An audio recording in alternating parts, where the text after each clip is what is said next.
Hvala vam što gledate Istorijski TV kanal. Kliknite na dugme subscribe i obavezno na zvonce da biste dobijali prave informacije u pravo vreme. Trudit ćemo se da budemo što objektivniji i da svi budu zadovoljni. Hvala vam veliko na poverenju, na pravom ste mestu. Srpsko vojničko logorsko pozorište Afrika u Lazuazu bilo je najveće i najorganizovanije pozorište srpske vojske u Severnoj Africi tokom Prvog svjetskog rata. Pozorište je odigralo važnu ulogu u časovima nespokojstva, depresije i nostalgije kod ratnika, zarobljenika i bolesnih lečenih u logoru Lazuaz u Tunisu. Imajući u vidu da je u okupiranoj Srbiji u to vreme potpuno zamro pozorišni život, slamka spasenja bilo je Srpsko vojničko logorsko pozorište Afrika, koje je u najtežim danima izgnanstva uspešno negovalo srpsku kulturu kroz najteža ratna vremena i tako sačuvalo kontinuitet rada srpskog pozorja. Njegov značaj ogledao se i u tome što je pozorišnu kulturu uspešno promovisalo i približilo publici nenaviknutoj na tu vrstu kulture i na pozorišnu scenu uvelo i edukovalo brojne amatere. Bilo kao njegovi graditelji, gledaoci ili glumci, spremajući predstave, srpski vojnici su u ovom pozorištu bar na kratko mogli da zaborave na svakodnevne strahote rata i sva stradanja albanske Golgote i tako se prisete života u svojoj domovini. Sa oporavkom srpskih vojnika u Lazuazu, u njima su se budile i duhovne potrebe, radne, verske, kulturne. Tako se začela ideja da se po ugledu na zapadni front u Evropi u Lazuazu osnuje vojničko logorsko pozorište. Za realizaciju ideja bio je određen glumac Dimitrije Ginić, koji je posle lečenja na ostrvu Vidu evakuisan na lečenje u bolnicu u Sidi Abdalahu, a potom na konačni oporavak kao rekonvalescent u bolnicu u logoru Lazuaz. Iz bolnica i rehabilitacionih centara u Lazuazu, Ginić je kao budući reditelj pozorišta okupio oko sebe profesionalne glumce Andriju Ćurčića, Dušana Životića, Dušana Radenkovića, Kostu Jovaneskovića, Aleksandra Zlatkovića, Dušana Cvetkovića i Dušana Burzu, sa velikim fondom naučenih uloga i glumačkim iskustvom i veći broj vojnika amatera, pitomaca Skopske podoficirske škole dekoratera, zanatlija, slikara. Za potrebe pozorišta sala i improvizovana pozornica sagrađena je u jednoj od baraka u logoru. Tako je nastala zimska scena u kojoj su izvođeni kraći kolaž programi i tako reći iz ničega stvarani repertoar, dekor i kostimi.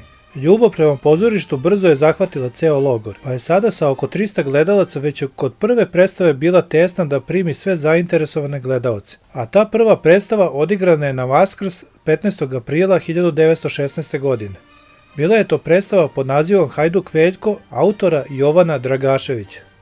Kako je sala zimske scene, zbog velikog interesovanja publike, bila mala, predstava je izvedena na otvorenom prostoru. Nakon što je komanda srpske vojske u Tunisu uvidela sve veći značaj pozorišta, doneta je odluka da se izgradi veliki amfiteatar pozorišta u stilu onog u drevnoj Kartagini. U obližnjem kamenolomu iskopan je kamen tako da su radovi odmicali neverovatnom brzinom. Za samo 15 radnih dana završena je pozornica i izgrađena garderoba, a ispred pozornice uređen je prostor za orkestar.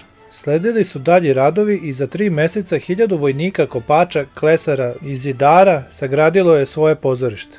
Pozorište je bilo sagrađeno u polukružnom obliku i imalo je ozidano gledalište sa parterom koji je mogao da primi 3000 gledalaca, smeštenih u 34 reda koji su se lepezasto širili i uzdizali. Novo letnje pozorište svečano je otvoreno na Petrovdan 12. jula 1916. predstavom Đido, autora Janka Veselinovića i Dragomira Brzaka. Bez sumnje, Srpsko vojničko logorsko pozorište Afrika u Lazuazu bilo je najlepše pozorište ikada sagrađeno u ratnim uslovima. Na repertoaru pozorišta bilo je 80 premijera, među kojima su najgledaniji i najuspešniji komadi koji su imali najveći broj repriza. Devojačka kletva, Boj na Kosovu, Đido, Školski nadzornik, Hajduk Veljko, Artiljerija rustikana, Ženske suze, Svi kleče, Jazavac pred sudom i Moravka. Osim dramske ekipe, pozorište je na repertoaru imalo i nastupe horova i orkestra koji su pratili pojedine scene ili pevanje u pozorišnim komadima. Svoju kulturnu misiju pozorište je proširilo svojim nastupima i u drugim mestima u francuskim kolonijama u Severnoj Africi. Bilo su to gostovanje u dvoranama Bizerte, najčešće u klubu društva Bratstvo vojnika i mornara u pozorištu u Tunisu, Tindži u bolnicama u Sidi Abdalahu, Sidi Fatalahu, Azilu Ben Negro, bolnici Sion, Kap Matifu.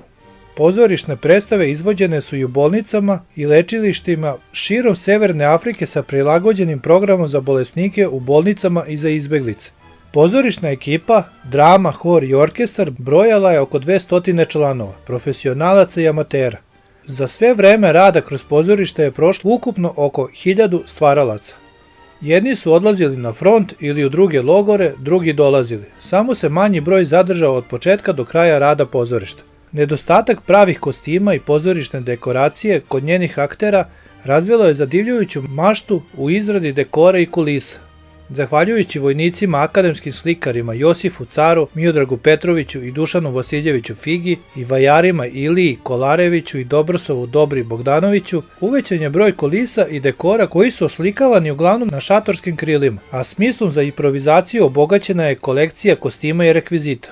Tako su, zahvaljujući inventivnosti vojnika, ni iz čega pravljeni efektni kostimi. U pozorišnoj radionici za potrebe istorijskih komada prekrojene su stare vojničke uniforme, šinjeli, šatorska krila, ćebad. Od limenih konzervi, a njih je u kantini bilo na pretek, pravljene su krune, kalpaci, šlemovi, krvišti za oklope. Prekrajana je civilna odeća od dobrovoljaca iz Amerike. Za orijentalne, građanske i ženske uloge, rekviziti i garderoba, sablje, čalme, frakovi i cilindri pozajmljivani su od imućnijih Arapa i Francuza ili je čak kupovana. Dušan Cvetković izrađivao je perike od kučine. Predstavom Srpska duša od Jozefa de Gramona i Žorža Monke u režiji Aleksandra Zlatkovića, praćenom horskim programom i šaljivom tačkom Andre Kostića, pozorište u Lazoazu svečano se oprostilo od svoje verne publike 5. novembra 1918. godine. Bila je to 217. predstava pozorišta koja je izvedena na dan dok je Srbija u Beogradu slavila 4. dan u slobodi. Hvala vam što gledate Istorijski TV kanal. Kliknite na dugme subscribe i obavezno na zvonce da biste dobijali prave informacije u pravo vreme. Trudit ćemo se da budemo što objektivniji i da svi budu zadovoljni. Hvala vam veliko na poverenju, na pravom ste mestu.